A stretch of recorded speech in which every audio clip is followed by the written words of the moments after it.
I came home early without telling a soul, pushed open my father's bedroom door, and for a split second, I thought I'd walked into a scandal. Then I realized I was seconds away from breaking the one person who was holding him together. Have you ever misread a moment so badly your stomach dropped through the floor? Be honest. If you had seen what I saw, would you have trusted your eyes or stopped to listen? Here's what it looked like in that first breath, and I won't pretend I was noble about it. My father, Samuel Kane, once the kind of man who walked onto a job site and made the machinery pause, was bent over the white bed, trembling. His hands clamped into the shoulder of our maid, Alina. She was braced like a bridge about to snap, cheek pressed to the bedspread for leverage, black uniform stretched tight, sweat on her brow. His weight was over her, their bodies close. The kind of close that lights up all the wrong alarms if you arrive with your heart unprepared. I froze.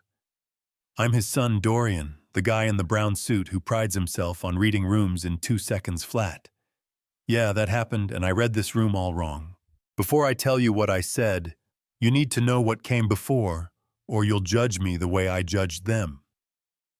10 months earlier, my father had a stroke.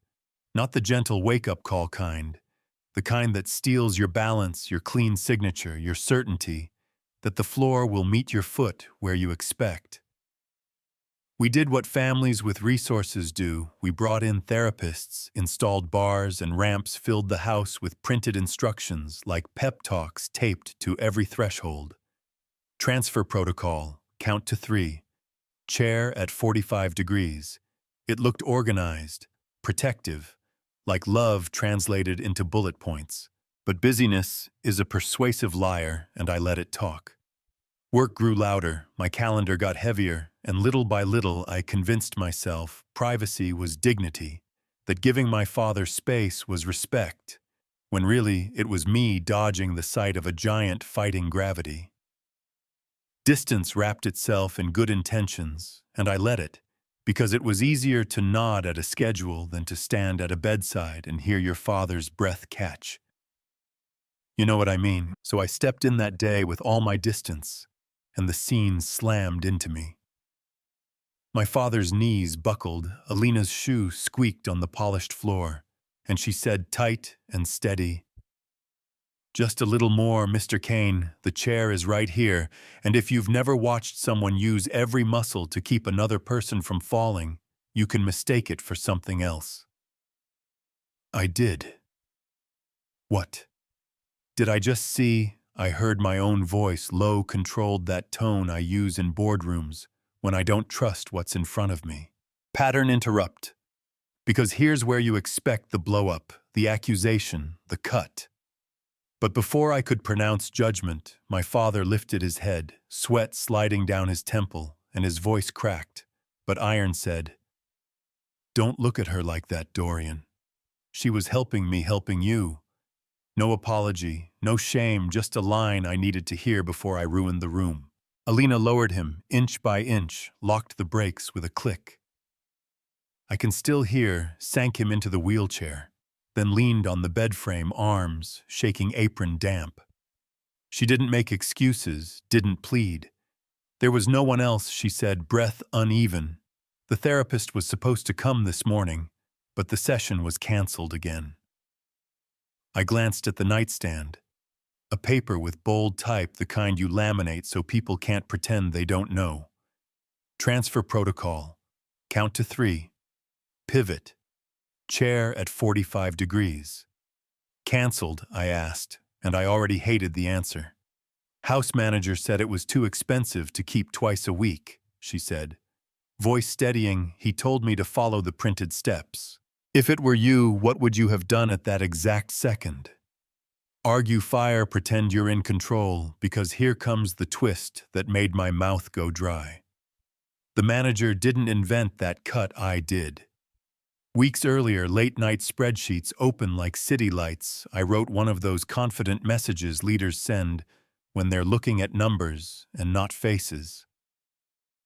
Trim non-essential recurring expenses, reevaluate vendor frequency. Get us lean by Q3. I didn't type the word therapy, I didn't type father, but from 30,000 feet, you think you're guiding the ship, and on the ground, someone turns the wheel because they think that's what you meant.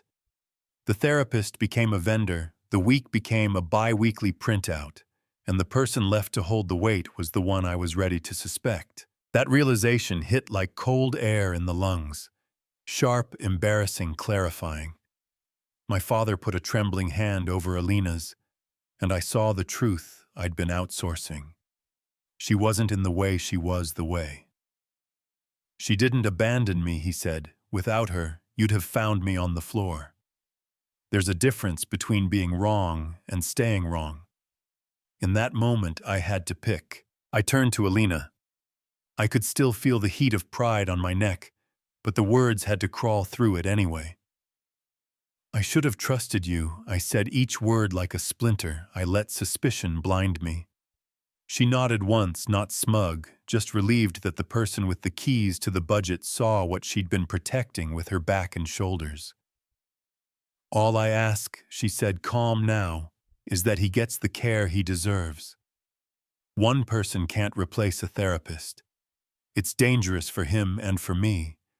No drama, no guilt trip. Just the truth on the table. Stick around because what happened next will blow your mind. I called the house manager, fired him clean, and called the therapist with a new directive. We're doubling sessions, and if that doesn't cut it, we're tripling. Money is a tool, not an apology, but sometimes you have to send it where your mouth says your values live. My father watched me with that old foreman's look, the one that measures whether a structure will stand or not. Seems the boy still listens when it matters, he said, and I felt 12 and 40 at the same time. But the story doesn't end with my big phone calls. We like tidy arcs, wrong revelation fix, roll credits. Real life is slower. It breathes. The next morning, Alina asked me to help with the transfer, not because she needed another pair of biceps, but because she knew I needed to feel the weight I'd been managing on email. She placed the chair angled at 45 degrees, set the belt, locked the brakes. Count with me, she said, her voice the captain's. 1, 2, 3. We pivoted together, and the movement wasn't complicated yet. It was everything. Trust, timing, patience. He sat, breath out, relief like a soft choir in a small room. We started a new rhythm. I worked from home more, not as penance, but as correction. I learned the sounds of the house. The squeak of the parallel bars, the click of the brake, the counted whispers that turned fear into muscle memory. On good mornings, my father would stand for 3 Mississippis, then 5, then 8, while Alina hovered, palms near but not touching, letting him own the inches. On hard mornings, he'd curse the body that used to obey him, and she'd answer not with a platitude but with a fact. Your left foot cleared the floor today. Yesterday it didn't. That's dignity. Measured not in big speeches, but in tiny wins stacked like bricks. One afternoon in the garden sun, warming the tiles, he asked me if I remembered the day I ditched my training wheels. You wrecked twice, he grinned. Then you just went. I laughed because I could feel the scrape on my knee again. You ran beside me, I said, hand on the seat. Then you weren't there, but I still thought you were. He nodded toward Alina. That's what she does. Runs beside me, lets go before I notice. Simpler words have rarely rearranged me so completely. Not everyone cheered. A board member called 2 days after I doubled therapy, voice dry as toast. We're seeing a drift in priorities, he said, personal spending, bleeding into the corporate mindset. Be prudent. It's funny how people use the word prudent when what they mean is small. I told him the plain thing. If we can't protect the dignity of the people under our own roof, we have no business talking about safety and respect on a job site. He sighed, accused me of getting sentimental. Maybe I was. Maybe we should be sentimental about the bodies that carry our names up the stairs. Do you think that's fair? That we call care extra until we need it, then discover the bill we've been dodging has always been due. Go ahead. Argue with me, but answer this. When it's your parent, your partner, your kid, do you still call the extra hour a waste, the second set of hands an indulgence, the unhurried morning inefficient? Or do you find out that efficiency without humanity is just a polite word for neglect? Pattern interrupt, because I want you awake for this next part. There was a night, the house went, the good kind of quiet movie light flickering on the wall, my father dozing, the glass of water half full on the tray. He woke, reached hand wobbling, and everything in me wanted to grab, to do, to be the hero. Alina stepped in from the doorway, didn't take over, didn't steal the victory. She slid her palm under his elbow, feather light held the line while he steadied. He sipped, exhaled, nodded. The dignity in that small moment hit me harder than any boardroom win. That's when I promised myself suspicion would never again outrun listening in this house. The practical things changed. We brought in a second caregiver for the heavy transfers, a lift for bad days. We scheduled therapy like it was sacred, and we wrote a single house rule on the first page of every binder. No one falls. But something else changed, too. Me. I stopped treating care like a chore someone gets paid to endure and started treating it like craftsmanship. It takes skill to catch a body at the edge of collapse and hand it back its pride without bruising the pride or the body. It's delicate work. It's art. In the middle of all that, there was a hard conversation with my father that I almost dodged. He said, "I don't need a savior. I need a son who shows up." That line hit like a hammer on a true nail. Solid, resonant right. Showing up doesn't always look like the big rescue. Sometimes it's counting to 3 in a whisper, so your voice becomes part of someone else's balance.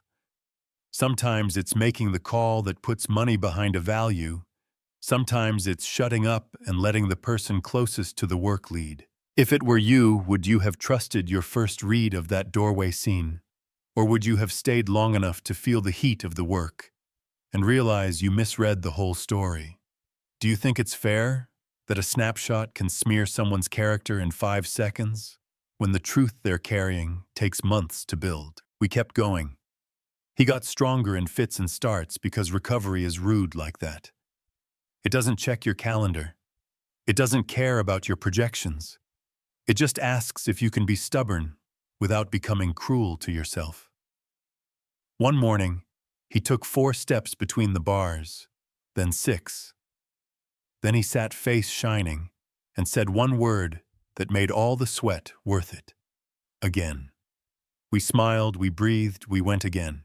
Let's talk about Alona, because if this story leaves you cheering me more than her, you missed it. She started as the maid on paper, but that label was always too small for the work her hands were doing. I changed her title to care coordinator, not to look progressive in a newsletter, but because language shapes paychecks and authority, and the person managing the line between safety and injury shouldn't have to ask permission 3 layers up to stop something that's wrong. People questioned that, said I was blurring lines, making the help too powerful, unsettling the order. Good. The order needed unsettling. If you want a tidy hierarchy more than you want a safe house, you don't want leadership, you want control. Yeah, that will rub some folks wrong. That's the point. We are so quick to protect systems that keep our calendars neat, and so slow to protect the people who keep our lives intact. We imagine dignity is an inside job, and forget it is also a shared project.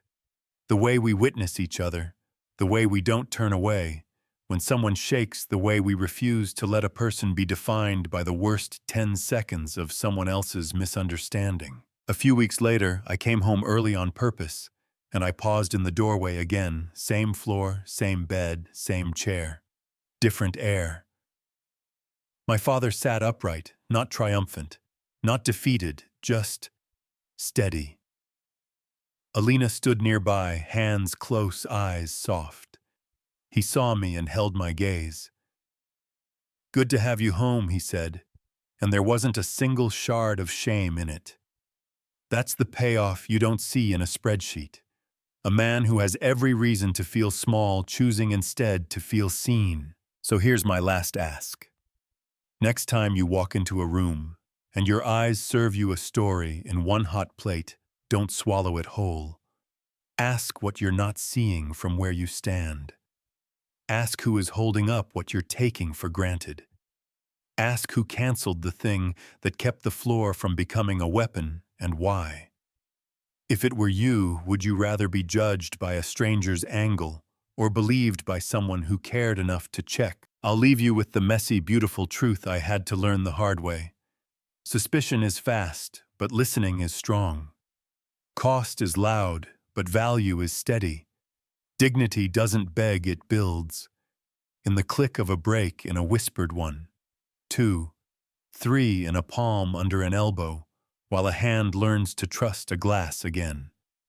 And if that sounds sentimental to you, tell me in the comments why you think steel beams deserve more respect than the people they're meant to keep safe. Do you agree that care should never be the first line item cut? Or do you think I went too far firing a manager and rewriting a house for one recovery? Do you think that's fair if it were your family, your body, your pride? What would you have done? I want to hear you. Drop a comment with where you're watching from and what time it is. Share a moment you misread and had to make right, or a time someone stood beside you until you could stand. Like this video, if something in it felt honest, subscribe. If you want more true stories that don't wrap themselves up too neatly, and hit the bell so you don't miss the next one. Because the next one will push this conversation further, and I want you in it.